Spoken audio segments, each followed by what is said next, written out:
ఏమాత్రం ఆలస్యం చేయకుండా మన మోస్ట్ బ్లాక్ బస్టర్ ప్రొడ్యూసర్స్ మైత్రి మూవీ మేకర్స్ నుంచి రవి గారిని గట్టిగా చప్పట్లతో వేదిక మీదకి ఆహ్వానం పలికేస్తున్నాం. హియర్ వి వెల్కమ్ రవి గారు ఆన్ స్టేజ్ ప్లీజ్. అందరికీ నమస్కారం అండి. మా శశికి, వెంకీ బ్రదర్ వెంకీ అట్లూరి, మా హీరో గారు నితిన్ గారు, మా మ్యూజిక్ డైరెక్టర్ జీవి ప్రకాష్ గారు, దివ్యభారతి గారు, దివ్య ప్రొడ్యూసర్ మధు గారు, అందరికీ చాలా చాలా వామ్ వెల్కమ్ అండ్ కృతజ్ఞతలు అండి. అలాంటి మంచి సినిమాకి అందరూ ఇచ్చేసినందుకు. అలాగే ఈ విజువల్ చూస్తుంటే కింగ్స్టన్ మాకు ఎప్పుడో జీవి ఆల్మోస్ట్ లైక్ 7-8 months బ్యాకే చూపించాడు. ఇది టీజర్ లాగా, టీజరు లేకపోతే అప్పుడు మనకి ఏదో చిన్న గ్లిమ్స్లా చూపించారండి. ఇది షాక్ అసలు. ఆయన చెప్తున్న బడ్జెట్, ఆయన చెప్తున్న ఇది చూస్తుంటే, విజువల్ చూస్తుంటే అసలు మైండ్ బ్లోయింగ్ అనిపించింది. ఇవాళ ఇప్పుడు రిలీజ్ చేసిన ట్రైలర్ ఇది చూస్తుంటే అసలు ఇంత వరల్డ్ ఇలాంటిది అసలు ఎప్పుడు చూడలేదు కదా అనిపించే అంత షాకింగ్గా ఉంది సార్. ఇదైతే నిజంగా it's a very very good experience అండి. We need to watch the film in theatres for that beautiful experience. డెఫినెట్గా మీరు ఎంత కష్టపడ్డారో దీన్ని సాధించడానికి. Years together you put your hard work in it. Almost like corona time, ఆ time నుంచి ఈ సినిమా చేస్తూనే ఉన్నారు. ఆ బెస్ట్ క్వాలిటీ కోసం వెయిట్ చేస్తూనే ఉన్నారు. అలాగే ఆ సినిమా నిజంగా ఇప్పుడు చూస్తుంటే అలాగే వచ్చింది సార్. డెఫినెట్గా ఎలాంటి సినిమా ఆడాలి సార్, ఎందుకంటే టెక్నికల్గా కానీ మీరు పెట్టిన ఎఫర్ట్ కానీ డెఫినెట్గా బ్రహ్మాండంగా కనపడుతుంది దాంట్లో. అలాగే ఇది సూపర్ డూపర్ సక్సెస్ అవుతుంది మనస్ఫూర్తి కోరుకుంటున్నాను.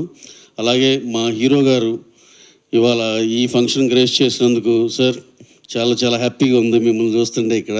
ఇంకా ఇక్కడి నుంచి మన మంత్ ఎండ్ దాకా మా రాబిన్హుడ్ రిలీజ్ అయ్యేదాకా సార్ని చాలా చాలా వేదికలో చూడాలనుకుంటున్నాం. డెఫినెట్గా రాబిన్హుడ్ ఆయన కెరీర్లోనే బెస్ట్ సినిమా అవుతుంది. ఇవాళే ఆ సినిమా చూడటం జరిగింది. చాలా చాలా బాగా వచ్చింది. నితిన్ గారు ఎంత స్టైలిష్గా, ఎంత ఎనర్జెటిక్గా, ఎంత బాగున్నారంటే ఆ ఇద్దరు పేరు నితిన్ గారు, శ్రీలీల, అసలు వాళ్ళిద్దరూ అసలుకి నాకు ఎప్పుడో పోకిరి టైంలో చూసాము. హీరో హీరోయిన్ గారు ఇద్దరిని ఎవరే మంది కదా ఇది కింగ్స్టన్.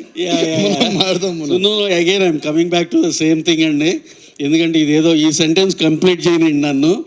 ఎందుకంటే పోకిరి సినిమా ఎప్పుడో 2005లో చూసినప్పుడు అనుకున్నా, జల జలపాతం ఆ సాంగ్ చూస్తుంటే అరే అటు మహేష్ గారిని చూడాలి, ఇటు ఇలియానాని చూడాలి, అలా అనిపించేది. అంత అందంగా ఉండేది ఆ పేరు.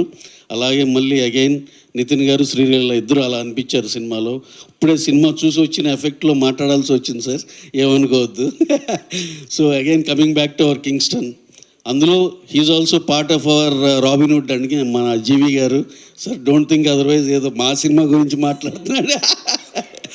That is our film. And anyhow Kingston డెఫినెట్గా ఇది చాలా చాలా పెద్ద హిట్ అవుతుందని కోరుకుంటున్నాం. అలాగే మొన్న ఈ మధ్య రిలీజ్ చేసిన మా డ్రాగన్, మా తమిళ్ నుంచి మేము చేస్తున్న సినిమాలు అన్నీ బాగా నడుస్తున్నాయి. అదే సెంటిమెంట్ దీనికి కూడా కంటిన్యూ అవుద్ది అనుకుంటున్నాం. అలాగే మంత్ ఎండ్కి మా సినిమాకి కూడా కంటిన్యూ అవ్వాలని కోరుకుంటున్నాం. ఇక్కడ చూస్తే వెంకీ ఉన్నాడు, వెంకీ అట్లూరి. చెప్పేది కాదు కాదు కాదు వెంకీ అట్లూరి రీసెంట్గా మా లక్కీ భాస్కర్ అని చెప్పి 3-4 లాంగ్వేజ్లో కొట్టేసి కూర్చున్నాడు కామ్గా. అందరు సక్సెస్ఫుల్ పీపుల్ ఈ ఫస్ట్ రోలో కూర్చుని ఉన్నారు సార్. ఇదే పాజిటివ్ ఎనర్జీ మా అందరు జీవి గారి మీద పడి ఆయన సినిమా సూపర్ హిట్ అయ్యి ఆయన పనిచేసిన ప్రతి సినిమా కూడా బాగా ఆడాలని మనస్ఫూర్తిగా కోరుకుంటూ థ్యాంక్ యూ వెరీ మచ్ అండి. Thank you one and all. Okay, ఇంకొక క్వశ్చన్. మీరు ఎలానో రాబిన్హుడ్ అన్న టాపిక్ తీశారు కాబట్టి, సో ఇప్పటి వరకు మాకేది రిలీజ్ అవ్వని ఒక లీక్ ఏదైనా ఇస్తే బాగుంటుందని. అంటే దీంట్లో ఒక క్యామియో క్యారెక్టర్లో అది చెప్పండి చెప్పండి సినిమా చూసి వచ్చిన ఆనందంలో చెప్పండి. డేవిడ్ వార్నర్ గారు చేశారండి చిన్న ఇది. సరే ఆ చిన్న అడిగారు కాబట్టి మరి బాగోదు వెంకీ, సారీ నీ పర్మిషన్ లేకుండా చెప్పడానికి. ఎస్ చిన్న క్యారెక్టర్ చేశారు, చాలా ఎక్సైట్ అవుతామండి. ఆయన మన ఇండియన్ సినిమాలో లాంచ్ చేసినట్టు, దట్టు మా రాబిన్హుడ్ సినిమాకి దక్కడం చాలా హ్యాపీగా ఉందండి. Thank you sir, thank you so much. మీకు ఇవాళ వెళ్ళాక మీ టీం అందరితో ఏమేమి సంభాషణలు అవుతాయో ఏంటో, బట్ థ్యాంక్ యూ సార్ అద్భుతమైన న్యూస్ ఇచ్చినందుకు.